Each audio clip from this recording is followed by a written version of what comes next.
بسم اللہ الرحمن الرحیم، السلام علیکم ورحمۃ اللہ تعالی وبرکاتہ۔ سامعین، میں آپ کو اپنے چینل سالم شاہ کے پی کے میں آنے پر خیر مقدم کرتا ہوں۔ سامعین، ہمارا آج کا ٹاپک ہے کہ یہ دنیا کب بنی۔ ہر کسی کے ذہن میں یہ بات آتی ہے، شروع ہی سے ہر کسی کے ذہن میں یہ بات آتی ہے کہ یہ دنیا کب سے بنی ہوگی اور نسل انسانی کو وجود کب سے ملا ہوگا۔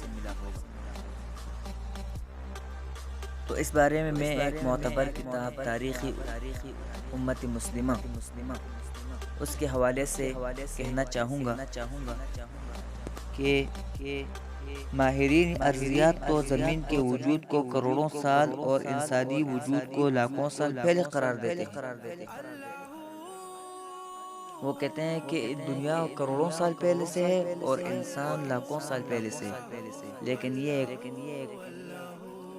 قیاسی بات ہے۔ کوئی بھی تاریخی روایت اس کی کوئی تائید نہیں کرتی۔ بر صغیر کے ایک نامور مورخ ہیں جن کا نام ہے مولانا حفظ الرحمن سیوہاری رحمہ اللہ۔ وہ فرماتے ہیں کہ اس مسئلے کا آخری فیصلہ مشکل ہے کہ دنیا کب بنی اور انسان کب سے شروع ہوا۔ اس کا آخری کوئی بھی فیصلہ ہم سے نہیں ہو سکتا، کیونکہ ہمارے پاس اتنے وسائل نہیں ہیں، اتنا علم نہیں ہے کہ جس سے ہم یہ پتہ لگائیں کہ دنیا کب بنی۔ لیکن یہ بات تسلیم شدہ ہے کہ زبردست تحقیقات کے باوجود کسی قوم کے حالات و واقعات کی تاریخ کا پتہ 7,000 سال پہلے نہیں ملتا۔ 7,000 سال پہلے کسی قوم کی تاریخ کا کوئی پتہ نہیں ہے۔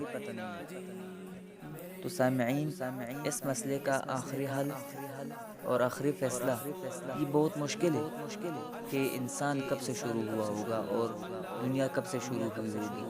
البتہ انسان کے بارے میں جو تاریخ میں جو واقعات ہیں وہ 7,000 سال کے بعد شروع ہوئے ہیں۔ 7,000 سال کے بعد جو واقعات ہیں انسان کے اوپر آئے ہیں، اور تاریخ میں جو واقعات ہیں وہ 7,000 سال پہلے کی، 7,000 سال کے بعد وہ آئے ہیں۔ تو امید کرتا ہوں سامعین کہ آپ کو یہ ویڈیو پسند آئی ہوگی۔ اگر یہ ویڈیو آپ کو پسند ہے تو اس ویڈیو کو لائک کیجیے، شیئر کیجیے اور ہمارے چینل سالم شاہ کے پی کے کو سبسکرائب کیجیے۔ اور انشاءاللہ کل کی ویڈیو میں آپ کو بتاؤں گا کہ حضرت محمد صلی اللہ علیہ وسلم اور حضرت آدم علیہ السلام کے درمیان کتنے برسوں کا فاصلہ تھا۔ والسلام علیکم ورحمۃ اللہ تعالی وبرکاتہ۔